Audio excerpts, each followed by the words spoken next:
Yeah. Please tell me that I can't, that I won't, that I fail, that I'll never make it out, yeah.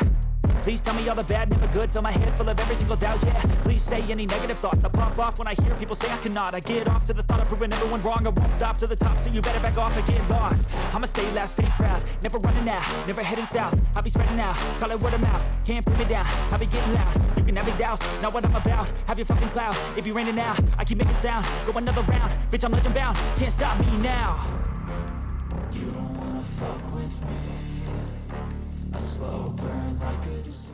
What is going on, everyone? And in this video I'll be giving you my UFC Long Island UFC on ABC 3 Ortega versus Rodríguez main card predictions. Just go over the previous event real quick. The main event having Rafael Fiziev taking on Rafael dos Anjos, and then Fiziev getting that victory, KO TKO in round number 5. And it was a pretty good, some people had a little bit of an issue with the finish, but I think he would have landed some pretty big shots on him, and so I guess you could have maybe let it go and see what happens. But good on Fiziev for going for the kill even that late in the fight. And I think Fiziev is going to be a pretty tough opponent for anyone in that division. Kyle Barajo getting the victory, that was pretty decent. Said Nurmagomedov getting unanimous decision. Chase Sherman surviving in the UFC, staying in there, getting that victory over Vanderaa. And Vanderaa, I feel like he had some pretty decent shots early on, but Sherman was just kind of able to continue and then go about it. Zahabi defeating Tercios. Zahabi did what he needed to do. He was a plus 175 underdog, so getting that unanimous decision, pretty good win on him. And then JB Malarkey, a lot of people didn't think he won that fight, or they could have saw it go either way. Michael Johnson losing a split decision. Johnson hurt him pretty bad early on, but Malarkey was able to kind of come back and stay in that fight and put his own damage on Johnson. But either way, unfortunately, when you leave it to the judges, it was really on them to decide, and that shit goes either way. Overall, not too bad of a card, not the best card. Yeah, it definitely wasn't the best card, but these little fight nights here and there, it's whatever. But I think this one's gonna be pretty decent. Main event. Ortega versus Rodríguez. I think it's gonna be one hell of a fight, so we're looking forward to it. And then I'd like to go 10-2, maybe like a little bit, get a little bit higher than what I've been doing recently. 7-4, 7-5, 6-5. I want to get a little bit higher, so we'll see how this one plays out. So in the first fight on the main card, we have Lauren Lucky Murphy taking on Miesha Cupcake Tate. And in this fight, we have a women's flyweight bout, and Miesha Tate, I believe this is gonna be her first fight at flyweight. So you'll have to see how she's going to perform in this one. And for Lauren Murphy, obviously she's coming off a pretty devastating loss against Valentina Shevchenko, where Lauren Murphy's credited with landing 11 significant strikes, whereas Shevchenko was credited with 98 significant strikes. And yeah, it's pretty much just a dominant performance. And it's crazy because before that she's coming off 5 wins, and then just to get to that point, and then she just gets absolutely destroyed. And so you can just see the skill gap there. Lauren Murphy, even in the fight previous to that though, like against Joanne Wood, landed 80 significant strikes, credited with 1 takedown, and whereas Wood was credited with 123 significant strikes. I don't think the thing here is I don't think Lauren Murphy has the volume on the feet. Pretty low volume considering like not low volume in the sense of like she doesn't throw a lot, but she has low volume when it comes to landing. And in a lot of the fights that she's even winning, like against Andrea Lee, she landed 80 significant strikes where Lee landed 104, but she's credited with those 2 takedowns. So if she can get those takedowns, even if she gets outstruck or something, or even if it's very close, right, she can still, maybe she can still get the win. But she can also be taken down, and so I think against a better grappler, she might be getting taken down. But yeah, even if you look way back against Caitlin Chookagian, 38 significant strikes to 45 of Chookagian's, she lost that via unanimous decision. It's not necessarily, she's not finishing people left and right. Split decision win against Joanne Wood, unanimous decision against Modafferi, split decision against Andrea Lee. She beat Mara Romero Borella by KO TKO knee in the 3rd round. Lost via decision. Barb Honchak, she beat split decision. So, I mean, she's not necessarily finishing everyone. You know, she does have against Sharkarova, she has a submission round number 2, so she can definitely be dangerous if she gets a hold of you.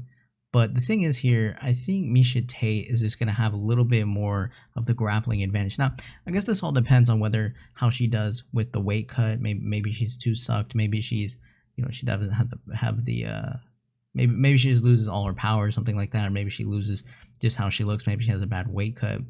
And so that could be a little bit concerning, but I'm not too worried about it because I think, you know, I would hope so for Tate that she doesn't just do this to do this, right? I think that would be, you know, there's got to be a reason why she's cutting down to flyweight. And then when you have someone like Miesha Tate, you know, she did lose her last fight against Ketlin Vieira, but, you know, she lost a unanimous decision. I don't think she did enough damage. She wasn't landing the harder shots. But, you know, she did get a takedown in that fight, and that's still a top-level person. She finished Marion Renaud before that in her comeback fight. You know, got 3 takedowns in that one. And so I definitely think Miesha Tate can be the better grappler here. It's just whether or not on the feet, right? If Tate can, you know, land the harder shots on the feet or just close the distance and kind of have a little bit more volume here. And, you know, I think Miesha Tate's obviously fought the better people. She's been able to not get finished by everyone. So, like, even against Vieira, she lost a unanimous decision, but that was a 5-round fight. Against Raquel Pennington, she lost via unanimous decision, but that was, you know, 2016. So she's taken some time off. But she's obviously been in the UFC for a long time, and she's fought the best people, and definitely lost or whatever. But against Ketlin Vieira, I just think she doesn't have the power advantage in that one, but I wouldn't say she got like absolutely destroyed or anything like that. So in this one, I just think Lauren Murphy is going to have to do a lot more. She's going to have a little bit more volume. She's going to have to hurt Tate in close, and like she just has to do more damage, and then she's going to have to defend the takedowns, if not get her own takedowns. And I just feel like Tate's going to be able to kind of, it might not be the most exciting fight in the world, but I think Tate's going to just be able to kind of be the better fighter in this one. And if she is going to be the better fighter, you know, it'll be on the ground and it'll be on the feet and just have more volume, and then she can put it on her. And maybe Tate's able to get the finish, right? Maybe she is, but you know, it's not a 5-round fight. So I'm leaning more towards her just kind of doing a little bit more, and then maybe getting some takedowns, maybe trying for a submission here and there. But I just think Tate will just be the overall better fighter, unless her weight cut's just absolutely horrible. So we'll have to see. But either way, I'm going to go Miesha Tate to defeat Lauren Murphy. I'll take her to win by decision.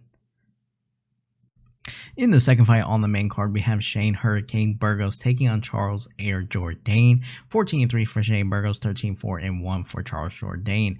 In this fight, I think it's going to be one hell of a matchup. I think it's going to be a war until it isn't, because maybe one of these guys goes to sleep, but it could be a war, I guess you could say. I think it might actually be. So for Shane Burgos, he's coming off a win over Billy Quarantillo, and in that fight, really having defended 14 takedowns was pretty much that fight. He was landing some vicious combinations on Quarantillo in that fight. You know, he did definitely eat some shots, but overall, he was just the better one, landing the more volume. And I think defending up 14 takedowns was pretty much, I think that was pretty much the fight. But yeah, nasty combinations in close, good use of just ripping to the body, good leg kicks. You know, I'm not going to say Shane Burgos is going to necessarily grapple with Charles Jourdain here, but it could be a thing. Maybe just up against the fence. You know, I don't see him diving in for a takedown or anything like that, but you know, we'll have to see. Maybe he's able to do that. For Jourdain, though, you got to be careful with this guy. He's obviously capable of landing some good submissions. And in his last fight against Lando Venata, he was able to drop him in that one. Really, really good left down the pipe in this one, and didn't really have too much striking, but you know, he was able to get that guillotine once he dropped him on the floor. Although it doesn't look like it was credited as a knockdown, so I'm not sure why that is, but I thought he did drop him in that fight. So yeah, for Charles Jourdain, the thing with Charles Jourdain though is like I don't think his head movement is as good as Burgos, and so like I don't really see Jourdain like one shot KOing Burgos. I mean, obviously he could do it, but I feel like Burgos, you know, has that good head movement, and he can make you pay, right? He'll come back, rip to the body, go to the head, staying close to, like, he's really aggressive. He gets in your face, and he's landing pretty good volume. But I do like what I saw from Charles Jourdain against Andre Ewell. Although I don't think Shane Burgos is either of these guys, right? So Shane Burgos is not Lando Venana, and he's also not Andre Ewell in that one. And so for me, I just think, although Jourdain has looked pretty solid in his past 2 fights, he's fighting a guy who's really going to go in there and stay in his face, be aggressive as well, meet him in the center, and really want to throw down. But, he has really good head movement. And so, yeah, he will brawl Shane Burgos, but he's also very technical about it. And he doesn't just like head hunt. He'll go to the body, he'll go to the legs. And, no, you got to watch out with Charles Jourdain. He can land some pretty good head kicks. But man, I just think Burgos is gonna be a little bit too much for him. Now, whether or not he's able to finish him, I think both guys are really tough. So unless one of them lands a really clean shot and puts him down, kind of like a flash KO, I don't know if I necessarily see one of these guys turtling. But I guess it could be a thing, right? You never know. Maybe Burgos gets hit too bad and goes down, or Jourdain gets lit up. But yeah, I think it'll be a war, and so it's a tough fight to pick. But I like Shane Burgos, man.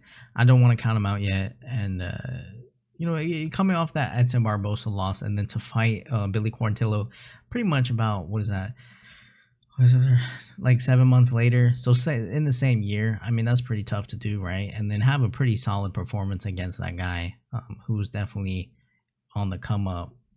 I would say that's pretty solid of him to do. So I'm going to go Shane Burgos on this one. I do think it's a tough fight. I do think he has to watch out for Jourdain, especially with the submissions. He's got to be careful with it. He's got to respect his striking. But I just think Burgos is going to have the better volume, have the better head movement, and probably be able to damage him over the course of those 3 rounds pretty badly. So I'll go Shane Burgos to defeat Charles Jourdain. I'll take him to win by a decision. In the third fight on the main card, we have Matt Danger Schnell taking on the Tibetan Eagle Sumudaerji. 15-6 for Schnell, and then Sumudaerji, he'll be 16-4, so pretty close records to each other. So we have Matt Schnell coming in here. He is coming in off of a loss over Brandon Royval in a fight though where he drops Brandon Royval. They get into a little bit of a scramble. Next thing you know, he's got this dude in like a dart choke, guillotine choke, and then you got Royval submitting him via guillotine choke, and he like double taps. And so it was kind of an unfortunate series of events because it was looking like Matt Schnell was about to win, and then you got Royval coming back. He loses his fight against Rogerio Bontorin, but that fight gets overturned because Bontorin tests for something. And then so initially it was I believe it was a unanimous decision loss. Scratch that one just because like whatever, Bontorin was on something. He defeats Tyson Nam via split decision. Pretty close fight though. He kind of outstruck him. I guess that's kind of what you would want to say in that one. Yeah, he pretty much just outstruck him in that one. So before that though, he loses to Alexander Pantoja, KO TKO round number 1, and then before that he went on like a pretty decent win streak, but that was back in 2019. Unfortunately for Schnell though, his first 2 fights inside of the UFC, he lost via KO TKO punch in both of those fights. So he did bounce back from that. And I mean, fighting a guy like Rob Font, even though it was on the Ultimate Fighter, on the finale of Ultimate Fighter, in that one he got knocked out by Rob Font. So, but that was way back in 2016. So you look at his recent fight against Brandon Royval, and I think his unfortunately his mother had passed away before that. So whether or not like his head was all there or anything, he was actually doing fairly decent in that fight early on, and then he gets into a scrappy position. But for Matt Schnell, I mean, he's one of these guys where he definitely has power. He can close. He'll get in close. He's willing to brawl with you. Like he'll definitely close the distance. We saw that even against Tyson Nam, Rogerio Bontorin. He's not necessarily as wild as he used to be, but there are moments where I feel like a guy who's gonna be able to snipe him when they get into these exchanges is gonna pretty much probably put him down. And then it's kind of sketchy, right? Because Schnell can definitely land a submission on the floor, but he can also get into a scramble where he's not the guy getting the submission. Now against Sumudaerji, I don't think Sumudaerji is going to be necessarily the one going in for any of the grappling. I think Sumudaerji is going to probably want to keep this fight standing. We saw that in his last fight against Adashev. He was able to kind of snipe him. He was always getting out of the range of Adashev, and he was fighting pretty long, right? He's a long fighter, but he was dropping in bombs, right? And then he did wobble Adashev a couple of times in that fight, and he was having pretty good success with leg kicks and even just going to the body with the leg kicks as well, spinning kicks. And I think in this fight, Sumudaerji is probably going to be the faster fighter, but it's just a matter of whether or not Schnell can get into a wild exchange, right? Or maybe get into some sort of grappling exchange, get a hold of Sumudaerji, take him down, go for that submission. Maybe he can pull it off. But, you know, I just see like Schnell. I feel like Schnell's gonna try to engage because he's gonna have to close that distance, right? Sumudaerji, I think, is probably a faster fighter, and so he'll probably have to close this distance because he doesn't want to stand on the outside and get picked apart. But you know, if he tries to close the distance, gets a little bit too crazy in there, goes for one is tries to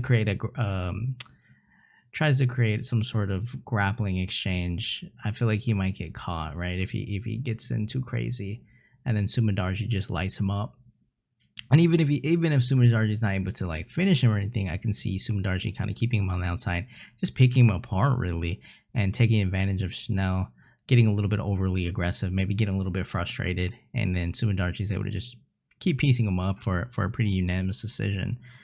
But yeah, I mean, Schnell is definitely dangerous. It's just I feel like he makes one mistake and then Sumudaerji is just on like all over him, finishing him or whatever. So it's a little bit sketchy for me. I really just didn't like how he fought that fight against Brandon Royval. I feel like he could have won it, but he just he got in there and he dropped him, and then next thing you know, this dude's like giving up bad positions and he gets submitted. So he gets a little bit overly excited in my opinion, and he's gotta slow it down a little bit. Look for the shots. Close that distance. Don't sit. He's got to slow it down, but at the same time, he can't sit back and let Sumudaerji just pick him apart from the outside. So I don't know. I just feel like Schnell's gonna have to do a lot more in this one than Sumudaerji, who, if he defends the takedowns, if there are any takedowns, not that Matt Schnell will like be diving in for takedowns, but you never know, right? And so, but then Sumudaerji, he keeps his distance, lights him up when he needs to. He's starting off fast. He's going to the body. And Schnell's like, shit, I gotta get inside. And then the moment he does get inside, he's just getting lit up. And then you kind of just see that over the course of 3 rounds. So I'm gonna go Sumudaerji on this one. Do I think there's a finish? Yeah,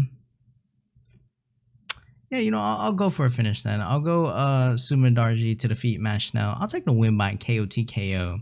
I'll take a win in round number 2. In the 4th fight on the main card, we have a welterweight bout between Li Jingliang, the Leech, taking on Muslim King of Kung Fu, Salikhov. For Jingliang, he's coming in with an 18-7 record. For Salikhov, he's coming in with a 18-2 record. For Li Jingliang, he's coming off a pretty dominant loss against Khamzat Chimaev, which, to be nothing count, I guess, against him, right? Because we've seen Chimaev be on a roll, obviously, so I wouldn't really look at that one too bad. He got taken down and pretty much got dominated. Didn't really get to do anything in that fight, literally. Before that, he defeated Santiago Ponzinibbio via KO TKO punch. I believe it was like a left hook. Boom. And against a guy like Jingliang, you can't be trading with him. Insane power. I mean, he also has I would say he has some pretty solid grappling. We saw a little bit against Neil Magny. Was able to get 2 takedowns, but Magny was able to get 4. And pretty much just outstrike him in that one. Not too insane. Again, it wasn't the most exciting fight, but Jingliang wasn't really able to get going in that one. Before that, he defeated Dos Santos, Elizeu Zaleski Dos Santos, KO TKO round 3. Davis Owada, KO TKO via kick. Daichi Abe via unanimous decision, lost to Jake Matthews. So I would say against people that have a little bit better grappling than him. He's getting taken down. He's getting pretty beat up, like Magny, Chimaev, and then Jake Matthews was able to take him down twice. But against a lot of these other guys who maybe aren't necessarily able to take him down, he's able to either pretty much kill him on the feet, or implement a little bit of his own grappling. Like Frank Camacho, he took him down twice, right? So yeah, I mean, he's one of these fighters who would definitely, you don't want to be trading with this guy like a wild man, because that's kind of what he wants. But at the same time, he can go for a takedown, get you down on the floor, and then he's a dangerous guy, Jingliang. When you move on to Muslim Salikhov, he's coming to win over Francisco Trinaldo via unanimous decision. Two takedowns for Salikhov in that one knockdown in that fight. And Salikhov, like, he looks like a little tank, but he is still very technical, right? He's not necessarily a brawler. He definitely can land some good combinations. He can close that distance and get in tight and then light you up. But against a guy like Li Jingliang, I feel like he's not gonna be wanting to trade with Li Jingliang, at least not early on. So I still expect Salikhov to probably try to get in there, close the distance, clinch with him against the fence, and then take him down and see what he can do there. Because if Salikhov is trading with him, I'm a little bit concerned for that. I think Jingliang can drop him. I think both guys can drop each other, but still, regardless, a little bit concerned if they're just trading, because then at that point I feel like it's probably going to be pretty much anyone's game. And when you have two guys just swinging like this, one guy's from Russia, one guy's from China, someone's going to get destroyed. And then the reach is pretty similar, even though Salikhov, the reach is pretty similar. Jingliang has a 71-inch reach, Salikhov has a 70-inch reach, so it's nothing too crazy there. Jingliang obviously is going to have a little bit, he has more of the volume than Salikhov, but still, like I said, I think Salikhov's pretty dangerous, and I feel like Salikhov will, when shit gets crazy, he's not going to brawl with him, and he's going to try to look for some big uppercuts. Like, I think what he dropped, Ronaldo with an uppercut, I believe. So, yeah, this dude's pretty dangerous, been on a roll since 2018, outside of losing his first fight via submission. And maybe that is something to look out for. Maybe Jingliang's able to get him into an awkward position and go for something there. But he hasn't won via submission inside of the UFC, so I wouldn't really bet on that. I think Jingliang's gonna want to meet him in the center, and turn this one into a little bit of a wild fight and see if he can capitalize on a mistake that Salikhov makes. Otherwise, I just feel like Salikhov's going to try to implement a little bit more. I think he's going to try to grapple with him, and then I think he's going to try to light him up in close, and definitely just start landing big shots on him. But he's got to be careful. He's got to be technical about it, because Jingliang is going to be very dangerous early on.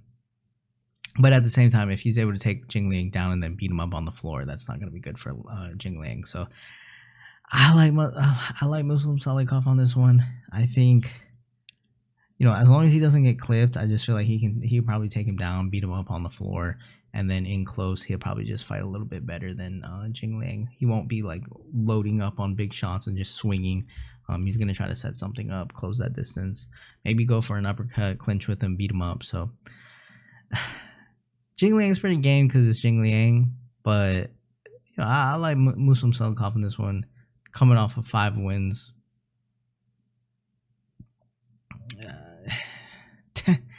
I think Dos Santos was pretty decent. Ronaldo was pretty decent. But yeah. He also, I will say about Salikhov too, he doesn't have the, he's not like out voluming these guys like horribly. So, yeah, he's not like so it might be a slow fight, honestly. It really might be like a low volume fight, and just whoever gets the most takedowns is going to win. Kind of like when Jingliang fought Neil Magny, it was kind of like that. It was kind of, both got takedowns, but Magny pulled away with the strikes and then got more takedowns. So, he wins a unanimous decision. So, yeah, I'm going to go with Muslim Salikhov. Stay away from the big ass power of Jingliang. Take him down, beat him up, and then on the feet, just fight a little bit better. So, I'll go Muslim Salikhov to defeat Li Jingliang. I'll take him to win by a decision. In the co-main event of the evening, we have Miesha, the Karate Hottie Waterson, taking on Amanda Lemos. 18-9 for Waterson, 11-2-1 for Lemos. And then so for this one, we've got Miesha Waterson coming in this fight with a loss over Marina Rodríguez. She did get one takedown in that fight, and when she took her down, she was able to control her. And so that's kind of my one concern in this fight is whether or not Lemos is going to be able to get taken down, and then if she gets taken down, is she going to stay down? But I do think against Andrade, she lost via submission arm triangle, but it's against Andrade. Like, well, okay, I'll take it. Against Angela Hill, Lemos defended 6 takedowns. Hill was only able to get 1.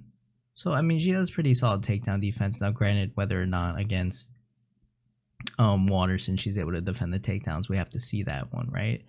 but I will say I think she's going to be able to defend the majority of the takedowns, especially if Lemos is lighting her up on the feet. And that's really my main concern then with Waterson, right? Is that Waterson's not able to get a takedown, and then she's kind of getting out volumed on the feet, pretty beat up on the feet.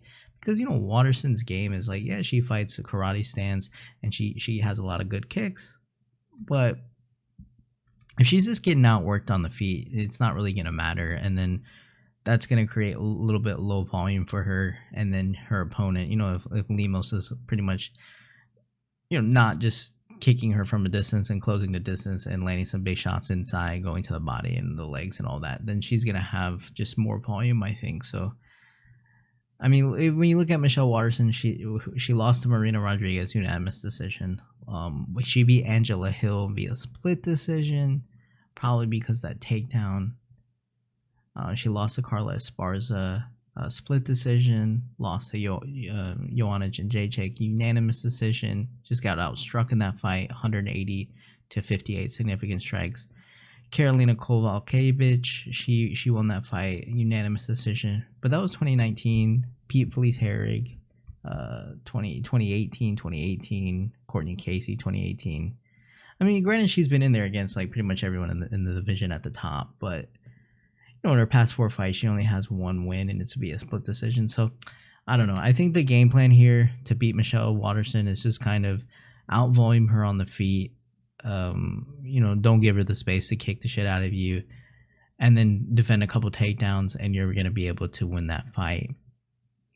Though, I guess, yeah, I mean, the only thing I'm scared for Lemos is that she just gets taken down and then, like, submitted or something like that. But, again, even for Michelle Waterson, like, the last person she won a fight against and submitted was way back in 2016 against Paige Van Zandt, who obviously is no longer even in the UFC. So, you know, it's not like she's submitting people left and right. And so, for me, I feel like Amanda Lemos is just going to be aggressive enough on the feet to kind of just light her up. Now, whether she gets a finish, I mean, I'm not sure if she's able to finish Michelle Waterson, because she's losing via unanimous decision, and like even against Joanna Jędrzejczyk, who I feel like this might be, you know, I think Jędrzejczyk back then was a lot better than Lemos necessarily. So I don't know if she's gonna get out volumed 180 to 58 significant strikes, but I do think Lemos is gonna pretty much pull away with this one. So it might look like something like Marina Rodríguez, where maybe she does get taken down or half taken down or something, but I think she just pops back up and doesn't get submitted and just finds more success on the feet. And Lemos, you know, she definitely can be hit, and that's a little sketchy, but I think she's aggressive enough to get in her face, and Waterson's just not gonna like that, and it just won't be a good night for her. So I'll have to go Amanda Lemos. You know, we'll have to see. Michelle Waterson, been in the game for a long time, but I'll have to take Amanda Lemos to defeat Michelle Waterson. I'll take her to win by a decision. In the main event of the evening, we have Brian T. City Ortega, 15-2 and 1 no contest, taking on Yair El Pantera Rodríguez, 14-3 1 no contest. So this is going to be a really close fight, close records. Really, both fighters are coming off of a loss. I mean, both fighters are coming off. The 2 guys that just fought in the main event at one of the other events, right? Max Holloway and Alexander Volkanovski. So this is top level competition. This is number 1 contender right here. We're going to see who's going to be the best, and I think it's going to be one hell of a fight. So, yeah, Brian Ortega coming off a loss over Alexander Volkanovski, almost submitted him, credited with 2 takedowns in that fight. Now, granted, he got his ass beat on the feet, 214 significant strikes to 88. So that's not good, but he did he was like, so seconds away from winning that fight. It just shows like how crazy Volkanovski is. So, and you know, he's saying, I think what he said yesterday or something like that, he said, like, I gave Volkanovski the toughest test. And you could arguably say he did, at least on the ground. Maybe not on the feet, but definitely on the ground. And then he defeated Chain Sung Jung in that fight via unanimous decision. Now, he looked really good in that fight, you know, credited with 2 knockdowns in that fight, outstruck him, 127 significant strikes to 62, and then he landed 3 takedowns. So against Chain Sung Jung, but again, you know, we saw Chain Sung Jung, we saw what Volkanovski did to him. And so, I mean, it's a good win, but it also might be against a zombie that's, you know, kind of on his way out. Maybe not top level, maybe more of a gatekeeper kind of zombie. Against Max Holloway, got absolutely destroyed on the feet. 290 significant strikes to his 110, not good. He did get 2 takedowns in that one. Holloway's credited with 1 takedown. So again, find some success on the ground. On the feet, he can land some shots. I'm not saying like on the feet he's trash, but against these better guys that are on the feet, he's just getting really out volume. And then so obviously we see him fight Frankie Edgar, KO TKO round number 1. Yeah, but look how many, when you look at Frankie Edgar, he's not able to hang with these top guys. Dude's getting flying knee, kicked to the head by Marlon Vera, gets knocked out by Chang Sung Jung, and then wins a split decision against Pedro Munoz, which, okay. Right, so, not necessarily the best win in the world. Cub Swanson, he defeated him via submission. Now, that was a pretty clean win, because even in that fight, he's getting outstriked, but he still finds a way to get that submission. So, this dude's really dangerous in the submission department. Against Renato Moicano, he finishes him via guillotine as well. Clay Guida sends him to the Shadow Realm. Diego Brandao, Thiago Alvarez, and then we're just going far back. So, again, against better strikers, this dude's losing these fights. But he's coming really close to winning some of these fights just because of his submission skills, right? And then obviously, you're hoping that he improves. When you look at Yair Rodríguez, he's coming off that loss against Max Holloway, but, a lot of people were really surprised with his performance. Very good striker. He also landed some really big shots on Max Holloway, and who knows if it was someone else, he might have won that fight.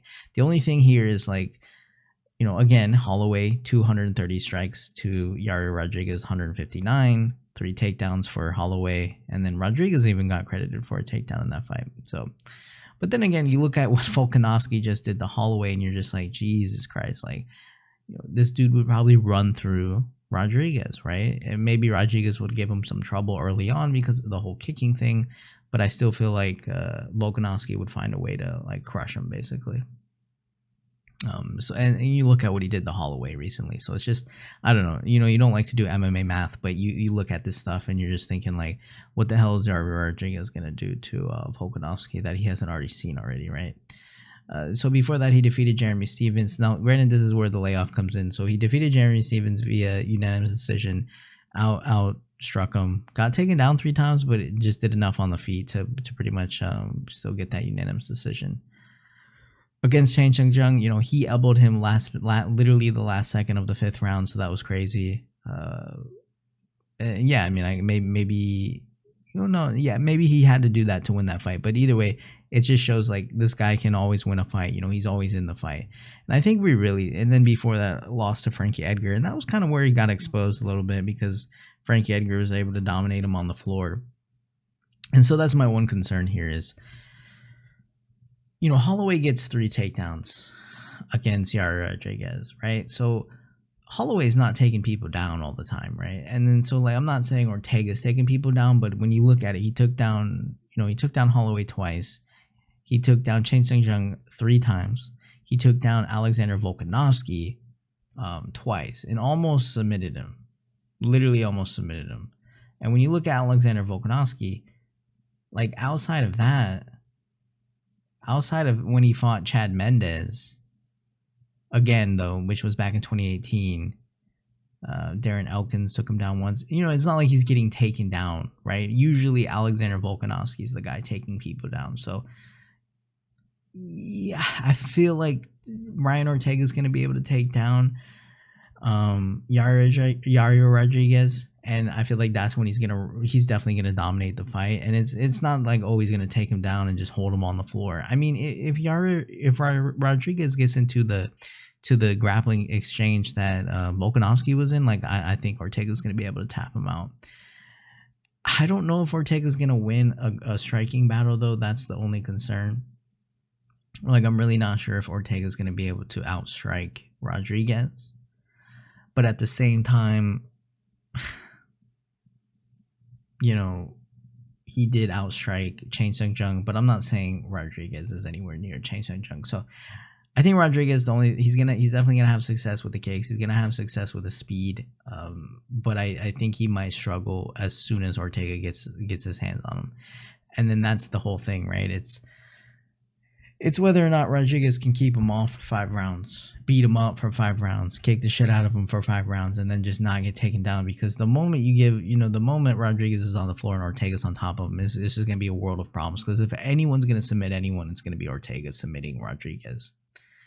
And so for me, it's like you make that one little mistake and then it's night-night, right? So I don't know, man. And you got to think Ortega's thinking like, well, if I want to hang with these guys, I've got to up my striking somehow, right? So he's really gonna have to go for it on the feet and at least keep it competitive on the feet to where he's not getting outstruck like 214 strikes to his 88 or something.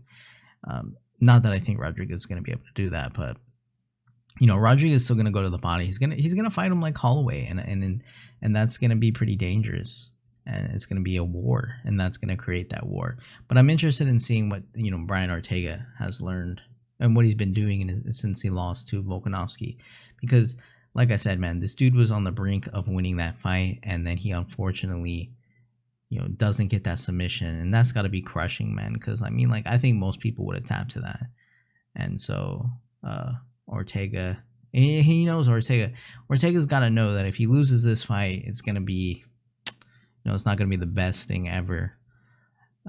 So we'll have to see what happens in this one. But yeah, I like Ortega just because I think he does enough on the feet. But then again, like his like one thing that he has is just that grappling. And I feel like if Rodríguez gets taken down, it's just not going to be a good night for him. Where like you're telling me that Rodríguez is gonna defend all the takedowns, defend all the grappling exchanges, and just light him up on the feet, keep the distance, and kill him. I don't know, man. I think Rodríguez has to do a lot more than Ortega. And like I said, if you're like Ortega's striking is trash, well, what if it's not, right? So what if it's drastically improved, or what if it's just good enough to fend off Rodríguez? And so for me, I just got to go with Ortega because I honestly feel like Ortega could be winning, but then I think Rodríguez could be winning and then Ortega just submits him, one of those, right? So where Ortega's kind of getting beat up and you're like, oh shit, man, like he's getting his ass beat. And the next thing you know, like they get into some grappling exchange and then Ortega's like, guillotining him on the side of the cage or something and it's all over. So when does that happen? Maybe that first round is kind of a feeler. Rodríguez keeping the distance, trying to get his kicks in there, trying to judge the range. Ortega's trying to like not get clipped early on. He's trying to find his distance, see if he can get in there close, grapple. I'll say the second round, I think Ortega's gonna go for it. He's gonna pull something crazy. So I'm gonna go Brian Ortega to defeat Yair Rodríguez. Because he's got to do something crazy. He's got to do something. One of these guys has to do this fight dominantly. I don't think if it goes to decision, you got Volkanovski saying he's gonna go fight in another division and all that. So you got to do this shit impressively, and you got to do it fast. So I'm gonna go Brian Ortega to defeat Yair Rodríguez, and I'm actually gonna take him to win by round 2 submission. So that'll do it, guys, for my UFC Long Island main card predictions for the upcoming event. It's gonna be a good card. Main event though, I'm really looking forward to. Really nervous about that one, man, because you've got you got the number 1 contenders again, and you got the champion wants to leave the division. So we'll have to see, man. Maybe they do something that makes the champion stay. If it's a war, I don't think so. So we'll have to see. But either way, leave your comments down below. Hit the like button. Tell me who you're picking. You know what? I'll see you guys in the next video.